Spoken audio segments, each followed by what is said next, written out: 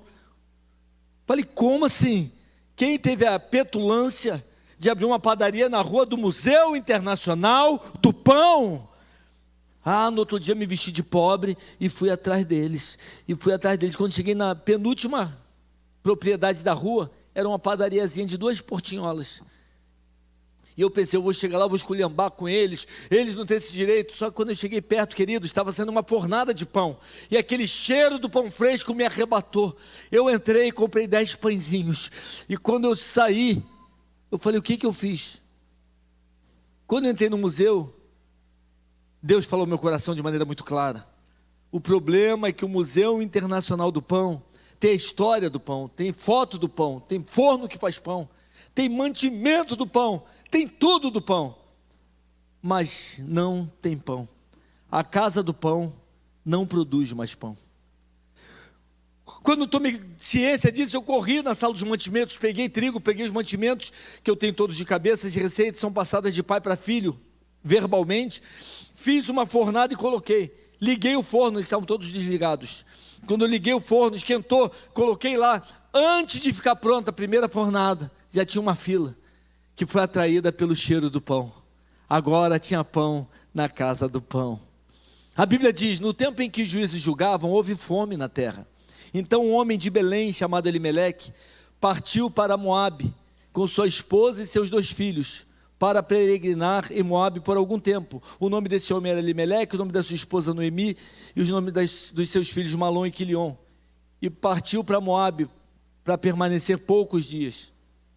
Muito tempo depois, morreu Elimeleque, ficando Noemi com seus 2 filhos, que casaram com 2 moabitas, uma se chamava Orfa e outra se chamava Ruth. 10 anos depois, morreram Malom e Quilion, ficando Noemi desamparada dos seus 2 filhos. Então Noemi preparou tudo que era seu para voltar a Belém, porque em Moabe ouviu-se dizer que Deus havia visitado o seu povo, dando-lhe pão. Ruth 1, de 1 a 8. Vamos orar. Senhor, em nome de Jesus, usa essa imagem, usa essa história, usa tudo que o Senhor quiser, para trazer ao coração da tua igreja a tua palavra, e que ela tenha relevância, e que ela mude a maneira de enxergar, de pensar, de sentir e principalmente de agir com relação a esta questão de relacionamento com o Senhor, em nome de Jesus, amém. Queridos, a casa do pão, falta pão, se falta pão as pessoas se afastam. A palavra Belém é a junção de duas palavras no hebraico, Beit, que significa casa, Lehem, que significa pão. Então Belém, Beit Lehem, significa casa do pão. E a Bíblia diz que houve fome em Belém, faltou pão na casa do pão. E por que falta pão na casa do pão? No Velho Testamento nós vemos Deus falando para o povo, que se o povo fosse fiel, o obedecesse, nunca faltaria a providência de Deus para eles. Mas se o povo desobedecesse, se o povo agisse com infidelidade, Deus deixaria que eles fossem levados para o cativeiro, ou fecharia os céus, para que não chovesse sobre eles. Então, se teve fome em Belém, significa dizer que houve pecado em Belém. Significa dizer que Deus estava derramando juízo sobre Belém. Belém era a casa do pão, mas agora Belém não tem pão. E aí, querido, o que significa isso? Elimeleque pega a sua família e começa a olhar Moabe como uma boa opção. Moabe era o território do inimigo, mas ele pensa, eu posso ir para lá e ficar um pouco de tempo, lá vai quebrar um galho, é rapidinho, é uma solução viável, nós vamos para lá, esperamos melhorar a fome para cá e voltamos. Só que ele morreu, os filhos casaram com moabitas, morreram, e Noemi ficou lá sozinha. Mas a história não acaba aí. Tempos depois, lá em Moabe, o pessoal ouviu dizer que Deus havia visitado o seu povo. Belém tinha sido perdoada, tinha sido restaurada, e tinha agora pão novamente, a comida estava farta, e Noemi volta, e uma moabita se inspira para voltar com ela, a sua nora Ruth, que vem a ser uma das ancestrais de Jesus. Essa história de Ruth nos ensina lições preciosas. Vamos lá, o que significa pão na Bíblia? No Velho Testamento a gente tem o pão da presença. O pão simbolizava a manifestação da presença de Deus. Lá no tabernáculo tinha uma mesa, em cima dessa mesa tinha os pães da propiciação, ou os pães da presença. Não simbolizava simplesmente Deus, mas a manifestação da presença de Deus. Então, quando o sacerdote colocava aquele pão quente, pão fresco ali, esse pão simbolizava a manifestação da presença de Deus. No Novo Testamento, Jesus, na ceia, na última ceia, ele pega o pão, dá graças, reparte e faz o memorial. E agora o pão da ceia faz a gente lembrar, ele simboliza o corpo de Cristo, não é isso? Ou seja, a manifestação máxima da presença de Deus na terra, e o verbo se fez carne, e habitou entre nós, e vimos a sua glória, como a glória do unigênito Filho de Deus, cheio de graça e de verdade. Então o pão no Velho Testamento era a manifestação da presença, no Novo Testamento simboliza a manifestação da presença, e o memorial da volta. O pão tem um significado muito grande, só que quando a presença de Deus falta na casa do pão, tem consequências sérias. Esse congresso tem como tema, uma coisa eu peço. Davi fala, olha, eu estou cheio de crise, estou cheio de problema, mas isso não define a minha vida. Eu estou cheio de dificuldades, mas isso não me define, porque o que está dentro de mim, o que pulsa em mim é uma coisa, eu quero a presença de Deus. Eu gosto muito de uma ilustração do Mário Sérgio Cortella.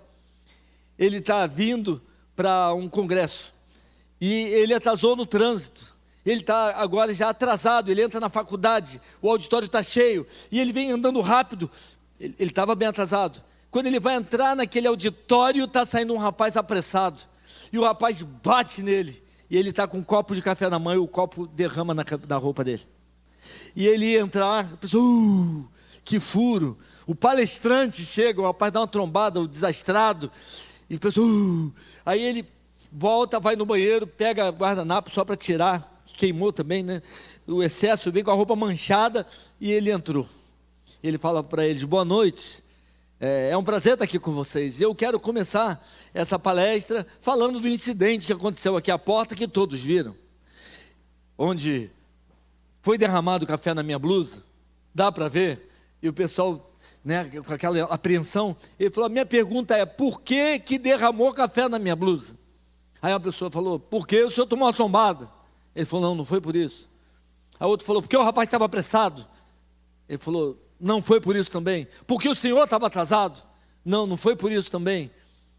Porque o senhor queria fazer uma mudança no visual. Aí todo mundo riu. Não foi por isso. E o pessoal começou a dizer uma porção de possibilidades. E ele dizia que não. Aí no final ele falou: derramou café na minha blusa. Porque o que tinha dentro do copo era café. Se o que tivesse dentro do copo fosse suco, tinha derramado suco na minha blusa. Porque na hora da crise, o que sai é o que está dentro do copo, e na tua vida não é diferente. O que te habita na hora das crises, na hora dos problemas, na hora das dificuldades, o que sai de você é o que está dentro de você. E o que sai de você quando a crise sacudiu Davi, querido? Sabe o que saiu de dentro dele? Ele fala: a crise está aqui, Deus é minha luz, Ele é minha salvação, Ele é minha força, Ele vai resolver, eu creio em Deus, mas não é isso que tem dentro de mim, porque uma coisa eu peço, agora vai ser o que tem dentro, e a buscarei. Eu tomo uma decisão, eu quero isso, e eu tomo uma atitude, eu vou buscar isso, eu peço que eu habite na casa do Senhor, todos os dias da minha vida, para contemplar a bondade do Senhor, e meditar no seu santo templo. O que está dentro de mim, o que mexe com a minha vida, o que dá sentido, o que me move, eu quero a experiência profunda com a presença de Deus. Eu quero que a minha vida não perca o foco, eu quero ser tomado por essa presença, por esse cheiro da presença de Deus, por esse cheiro do pão. Davi, ele se coloca, apesar das crises que ele está vivendo, ele fala: não é isso que eu quero pedir, eu quero essa presença. E ontem na mensagem nós vimos que esse morar na casa do Senhor simbolizava o templo construído pelo filho dele, que nem tinha ainda templo, Salomão construiu. Simbolizava durante séculos o relacionamento com Deus, a intimidade com Deus. Ir ao templo simbolizava ter esse relacionamento. Depois o templo perde esse sentido, né? Aqui é bonito, e o templo aqui bem feito, nossa, que bacana, som maravilhoso, pessoas, acho que foram até contratadas essas ovelhas para ficar tão bonito assim na igreja, parece até coisa de filme, deve ser tudo figurante, que tem muita gente bonita aqui. Aqui é legal, mas aqui não é a casa de Deus, meu irmão. Deus não mora em prédio, Deus não habita em templo feito por mãos humanas, e isso tinha sentido no Velho Testamento. Aqui não é a casa de Deus, porque Jesus falou: aquele que me ama guardará a minha palavra, e eu o amarei, e o Pai fará habitação nele, e nós faremos nele morada. Então a casa de Deus hoje tem nome, a casa de Deus é você. Ou não sabeis vós que o vosso corpo é templo do Espírito Santo, qual habita em vós e não sois de vós mesmos, diz a palavra de Deus. Querido, não é mais o templo, símbolo da comunhão com Deus, mas agora é a vida e o coração daquele que é fiel a Deus, daquele que o ama, e é ali que Deus se manifesta. Não tem mais a ver com o local, é muito bom estar aqui, mas não tem a ver com isso aqui. Aqui é um local bonito, mas se tirar os bancos, botar banquinho, vira um excelente salão de festa. Lá na nossa igreja a gente faz isso, é menor do que aqui, então a gente tira tudo, de 2 em 2 meses tem jantar dos casais, tira todos os bancos, tira tudo, bota a mesinha, fica um salão de festa, olha, daqui. E se tirar tudo, bota 2 golzinhos, fica uma quadra boa beça para jogar aqui.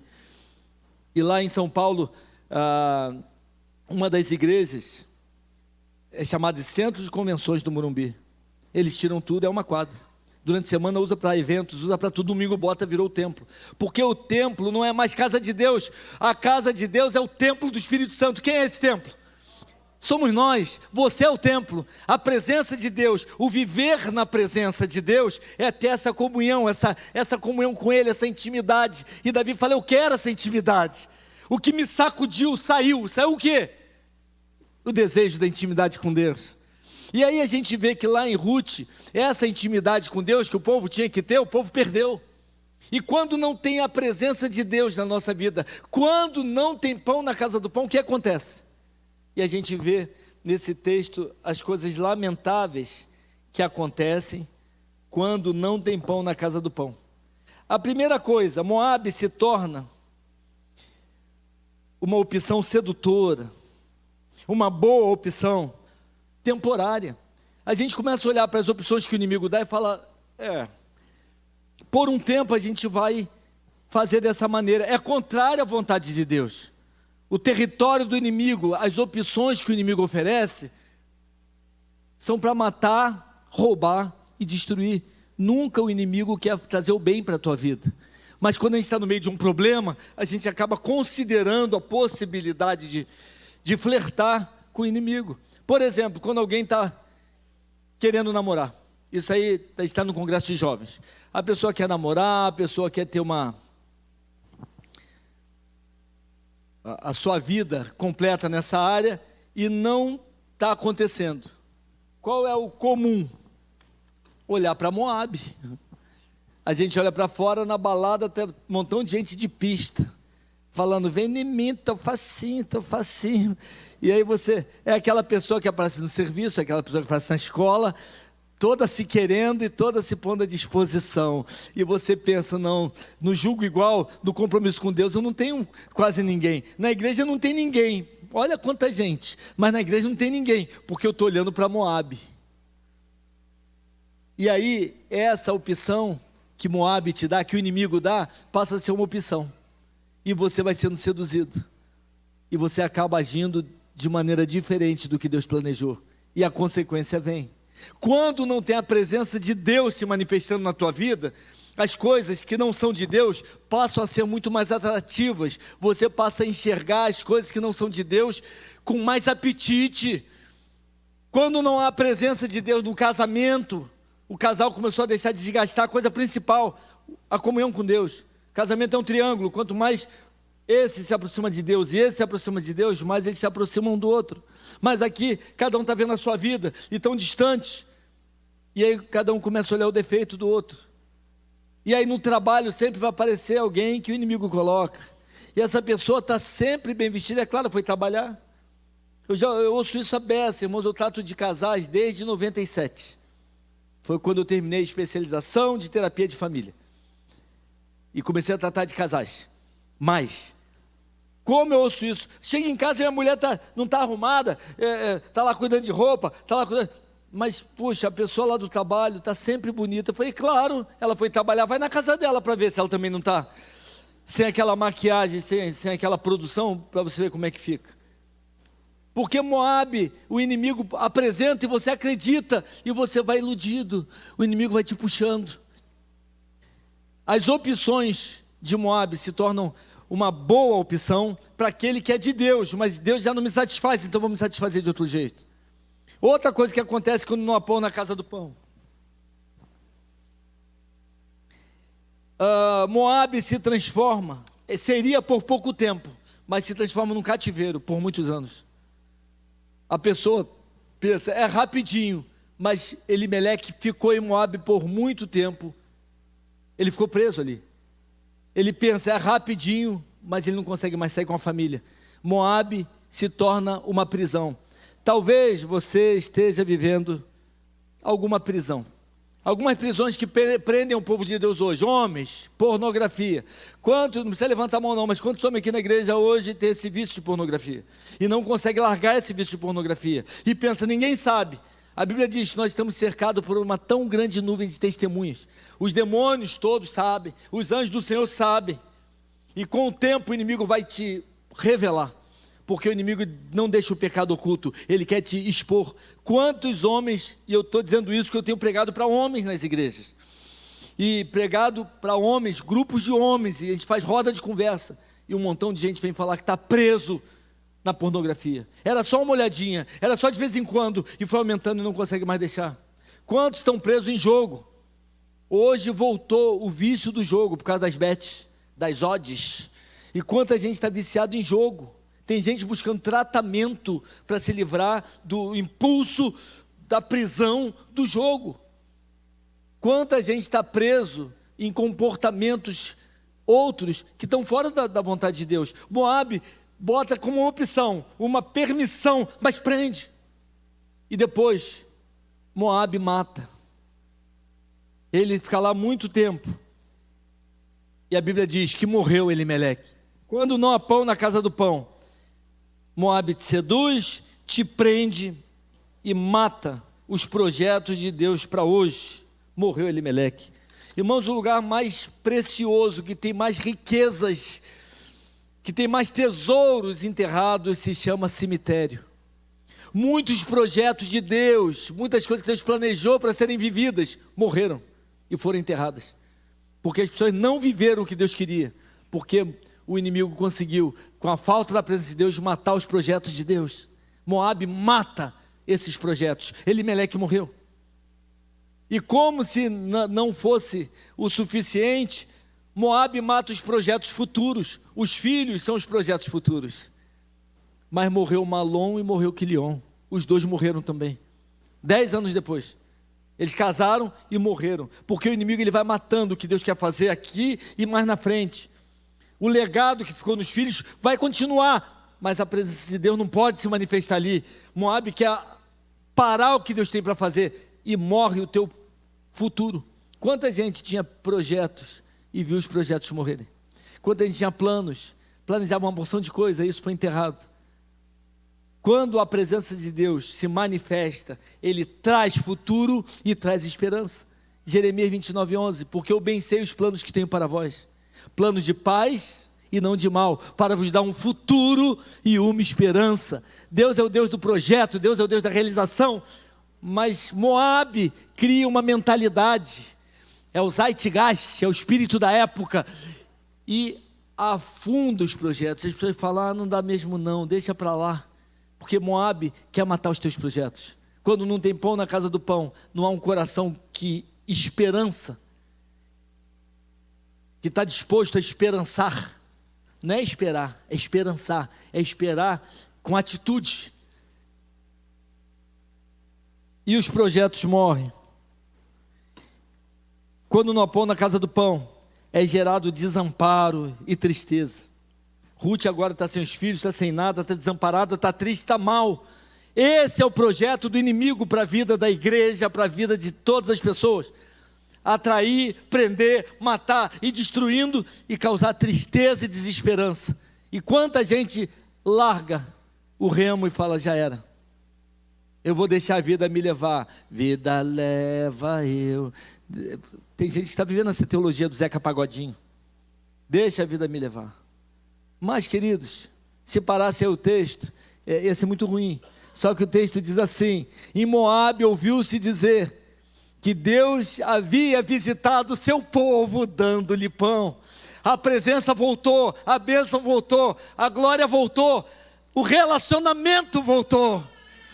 Então, quando a presença de Deus volta, o que acontece? Primeira coisa, as coisas funcionam. Há fartura e alegria. Lembra do filho pródigo? A Bíblia diz que um homem tinha 2 filhos, uma moça ele disse ao pai, pai, me dá a parte da herança que me pertence. O pai dividiu a herança pelos seus 2 filhos. Poucos dias depois, o filho mais moço, juntando tudo que era seu, partiu para um país distante, ali desperdiçou todos os seus bens, vivendo dissolutamente. Houve naquela terra uma grande fome, ele começou a padecer necessidade, e foi juntar-se a um cidadão daquela cidade, qual mandou para os seus campos apacentar os porcos, e desejava em seu estômago com as bolotas que os porcos comiam, e ninguém lhe dava nada.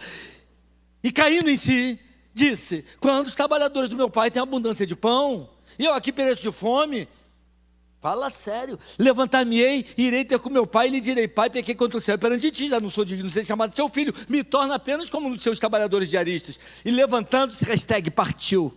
E quando vinha ainda longe, o pai o avistou, e correndo lançou-se ao pescoço, beijou, e disse, filho, pai, pequei contra o céu, perante ti, já não sou digno de ser chamado seu filho. Disse o pai, tragam depressa a melhor roupa e vestilho, e põe o anel no dedo, e alpaca nos pés, e matai o bezerro cevado, e comamos e regozijemo-nos, porque esse meu filho estava morto, se perdeu, tinha se perdido, e foi achado.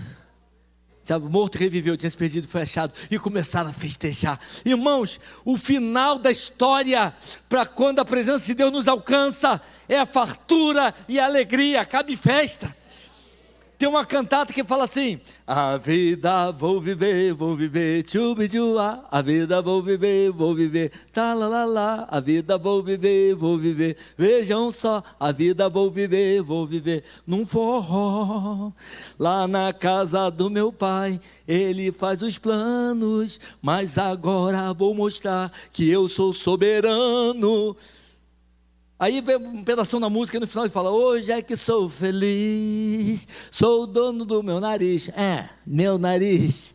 Quanta gente hoje, para ser dono do seu próprio nariz, sacrifica tudo, sacrifica todo o projeto, vai para Moabe, vai para o que o inimigo oferece, abandona a direção de Deus e faz do seu jeito, e quebra a cara. Mas Deus é o Deus da segunda chance, e Deus se manifesta, e quando ele cai em si, ele fala: meu Deus, o que eu estou fazendo? Deixa eu voltar para o papai, vai que eu consiga pelo menos um emprego. Só que o que espera ele é alegria, é bênção. Quando há pão na casa do pão, a bênção está garantida. Deus tem projeto para a tua vida, Deus ressuscita planos, Deus ressuscita projetos, Deus abençoa, Deus traz sentido, a graça. Quando há pão na casa do pão, a manifestação da presença de Deus, o sentido é recuperado. Davi fala: eu quero estar na tua casa, Senhor, para contemplar a tua bondade. Isso é adoração. Adoração é a manifestação de um coração que ama, encontrando um Deus que ama, e o próprio Deus enche esse coração daquilo que Ele mesmo quer receber. De ti vem o meu louvor. Deus me enche para me relacionar com Ele. Para que Deus quer que nós nos relacionemos com Ele? Porque Ele quer se relacionar conosco, Ele quer que a gente agradeça, Ele quer que a gente engrandeça o seu nome. Essa adoração é relacionamento. Ao invés de ir para Deus só pedir coisa, eu vou para Deus reconhecer quem Ele é, eu vou para Deus agradecer o que Ele faz. Caramba, irmãos, eu estava vendo a hora do ofertório aqui. Essa é uma das horas mais incríveis do culto. É a hora onde você adora a Deus com os teus bens, que é uma coisa que o ser humano tem todo um apego. E quando você pega a tua primícia, você pega o que você ganhou, e antes de mexer, você pega o primeiro pedaço, é igual festa, o primeiro pedaço do bolo é de quem? É do Pai. Eu estou dizendo meu coração, 100% é de Deus. E eu vou lembrar você dando o primeiro pedaço para Ele. Ele vai ser honrado com essa atitude de Deus, é honrado. Lá na nossa igreja a gente grita na hora da oferta. Eu fui na África, fui pregar numa igreja de africanos, chegou lá, o cara, aí o outro veio na frente, a igreja começou a ficar agitada, aí veio um rebolando na frente, o regente, e eu estou olhando, e ele dá um grito, eu pensei, igual estádio de futebol, todo mundo gritou e ficou em pé. Irmãos, eu fiquei todo arrepiado e com medo. Aí começa o tabaco, e ele começa a cantar, e saem todas as pessoas do último banco, todas, pelo meio, e vem dançando, entrega a oferta. Eles voltam pelo lado, e saem todas as pessoas do penúltimo banco, todas as pessoas da igreja entregaram a oferta, todas, não teve ninguém que falou: não, hoje eu não vou entregar não, hoje não tem a ver não.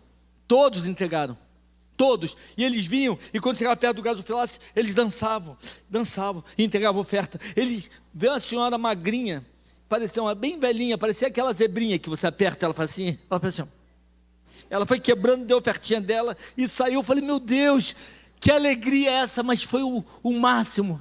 Aí eu falei para quem me levou, falei: doutor, o que é isso? Ele falou, ele gritou, é a hora da oferta. E a igreja gritou de alegria, porque eles entendem, se eu estou ofertando é porque Deus está me dando, e tudo que eu tenho é de Deus, e eu vou honrar Ele. Eu vou falar para o meu coração, isso é de Deus, e eu vou honrar Deus. Irmãos, aquilo me marcou tanto. Eu vim para o Brasil, eu grito na igreja, fala, porque Deus ama o que dá com, a igreja fala, alegria. Então, com toda alegria, é hora da oferta. A igreja, nossa igreja aprendeu a gritar com a oferta. Eu contei a história, pegou. Hoje todo mundo, até adolescente, vai fazer culto de adolescente, igual teve agora esse mês. A adolescente vai fazer oferta, e ele fala, mas Deus ama quem dá com, a alegria. O adolescente ficou louco, é hora da oferta.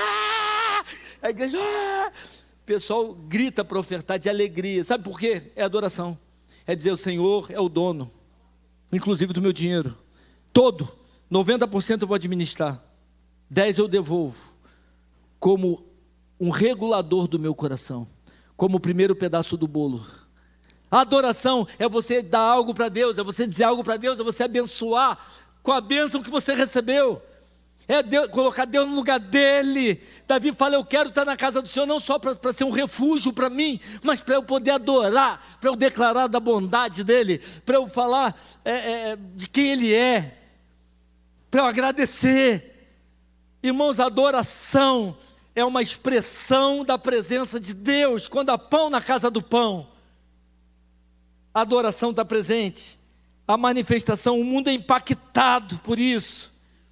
O sentido da vida é recuperado.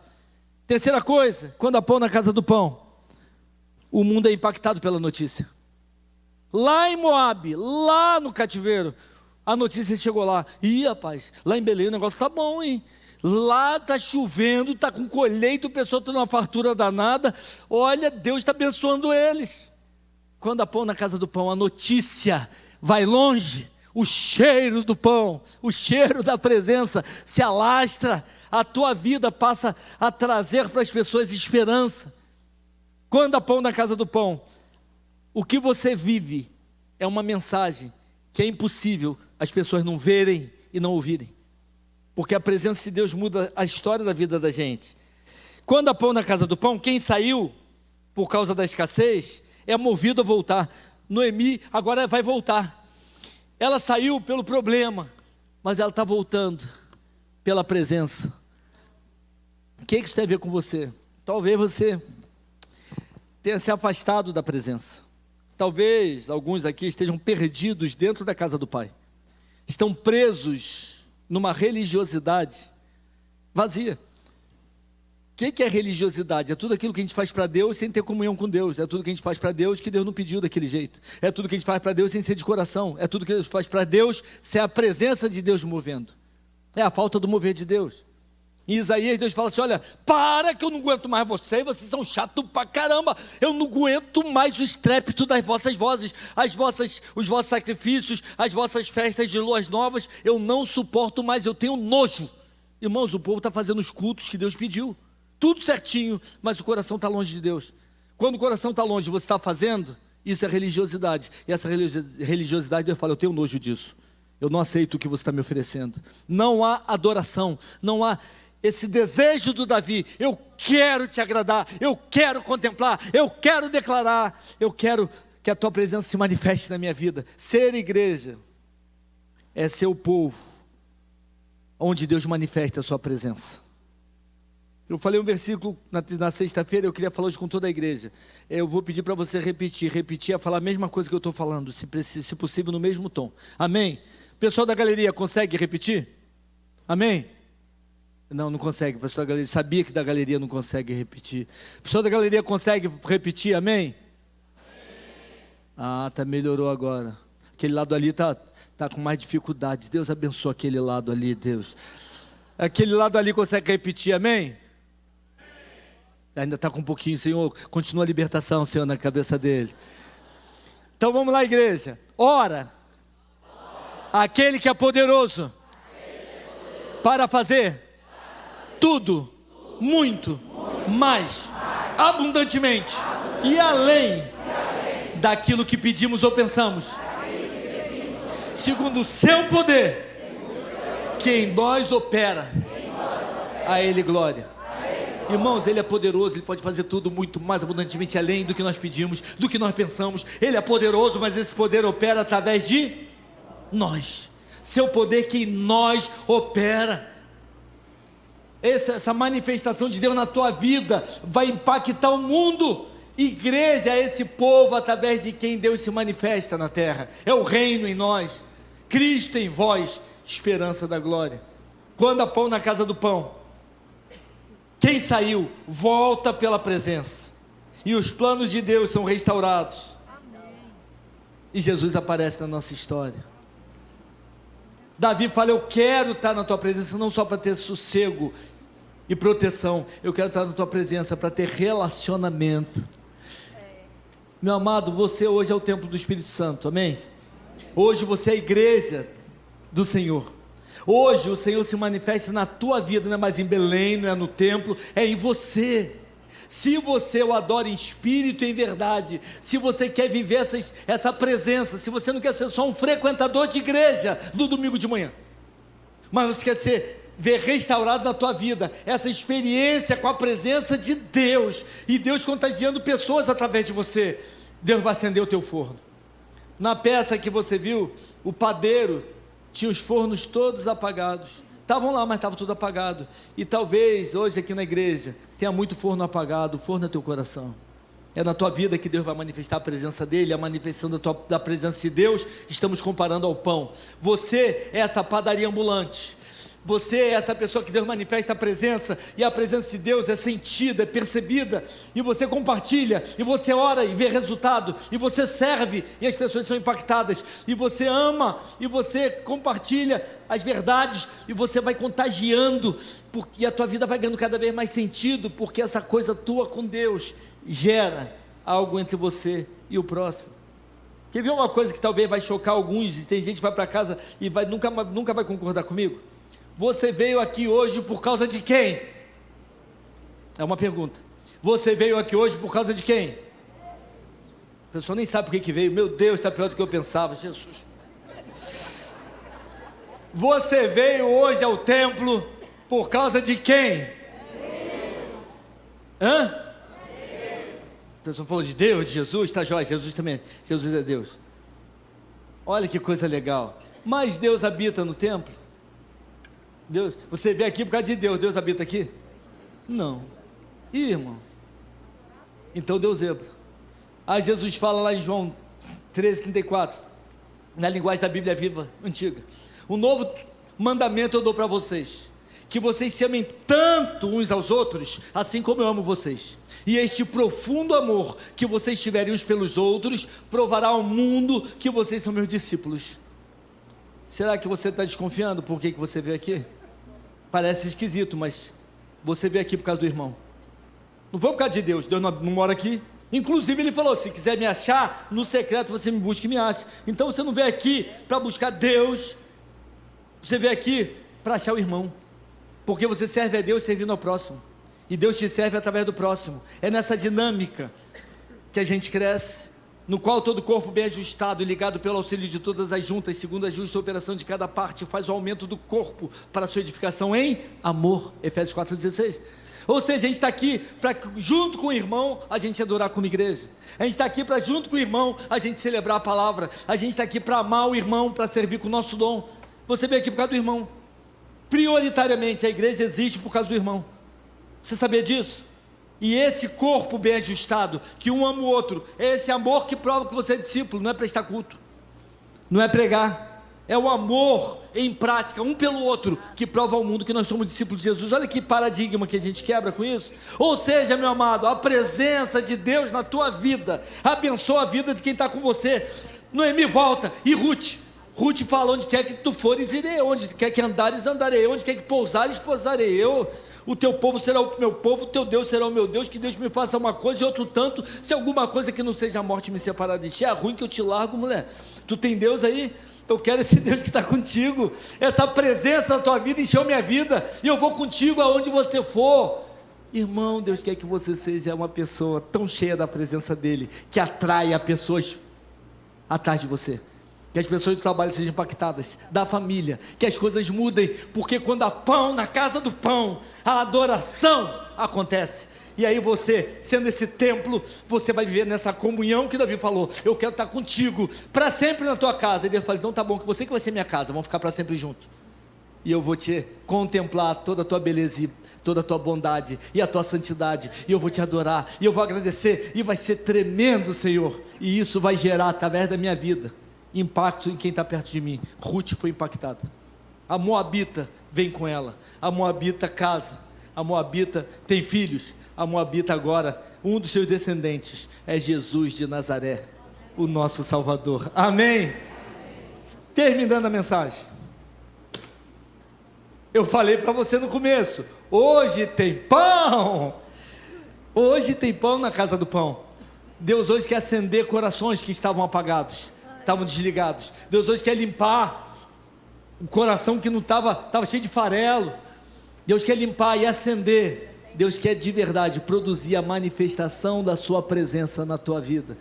E isso é o que Davi está dizendo: eu quero, Deus, uma coisa eu quero, que sai de mim o desejo de estar para sempre nessa comunhão contigo, para que eu possa te adorar e para que eu possa ter a minha vida à tua disposição para abençoar vidas. Você quer isso para a tua vida? Você está disposto a viver isso na tua vida? Irmãos, eu quero isso para a minha vida. Tenho vivido isso já há bastante tempo, mas cada vez que eu prego eu vejo que eu preciso melhorar. Eu quero mais, eu quero que Deus encha mais, eu quero produzir mais pão, mais presença, eu quero experimentar mais dessa comunhão com Ele. Não é fazer para Deus, é estar com Ele e ter prazer para que Ele faça através de nós. Além de mim, tem mais alguém que entendeu essa palavra desse jeito?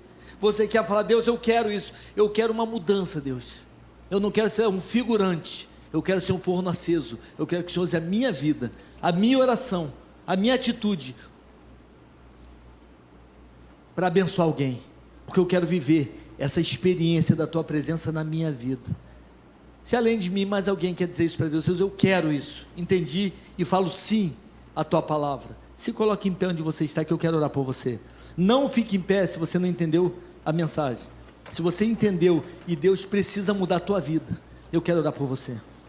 E você ficando em pé, você está dizendo: eu assumo um compromisso, eu quero essa mudança, eu quero que Deus transforme meu coração, eu quero ser usada por Deus, eu quero ser usado por Deus, mas eu não quero ser usado para fazer coisas, eu quero que Deus tenha comigo algo especial, eu quero desfrutar. Quando eu ler a palavra, eu quero me deliciar na palavra, a palavra tem que tocar em mim.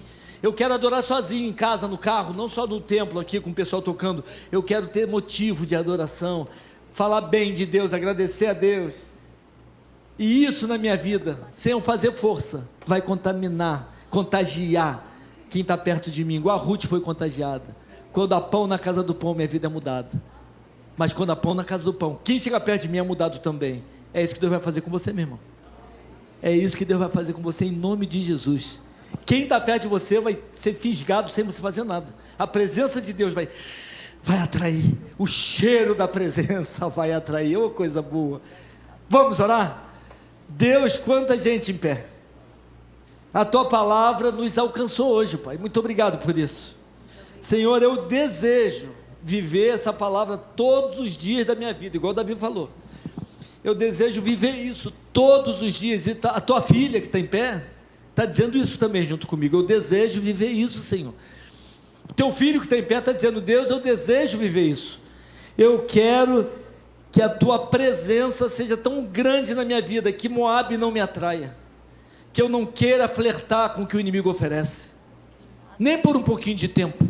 Moabe não vai matar o projeto do Senhor na minha vida, não vai matar o meu futuro, não vai trazer desesperança, porque eu não quero saber do inimigo. A Tua presença me basta. Pai, enche o coração dos Teus filhos, desperta para uma vida renovada, Senhor, uma nova etapa, uma vida de comunhão, de intensidade com o Senhor, de relacionamento, e o relacionamento com o Senhor gera adoração. O relacionamento com o Senhor gera comunhão com o próximo e serviço. Nos ajuda a viver essa vida contigo de tal maneira que o Senhor, através de nós, alcance pessoas que estão ao nosso redor. Se cada um alcançar quem está pertinho, essa igreja duplica esse ano, ela triplica. Se cada um alcançar 2 pessoas que estão pertinho, com a Tua presença, e as pessoas forem arrastadas para o Senhor, esse templo não vai caber, vai ter que fazer 3, 4 cultos e não vai caber, porque a Tua igreja é cheia da Tua presença. Vai se ouvir em Aracaju, vai se ouvir em Lagarto, vai se ouvir nas outras cidades do estado. Olha, está acontecendo alguma coisa lá na Piba, a presença de Deus está lá, porque existe pão na casa do pão. Nos ajuda a ser essa casa do pão, para a glória do Teu nome. Consagra as nossas vidas, Pai, em nome de Jesus, amém, amém. Antes de sentar, abençoa quem está do teu lado, fala: olha, você é a casa do pão. Deus te abençoe.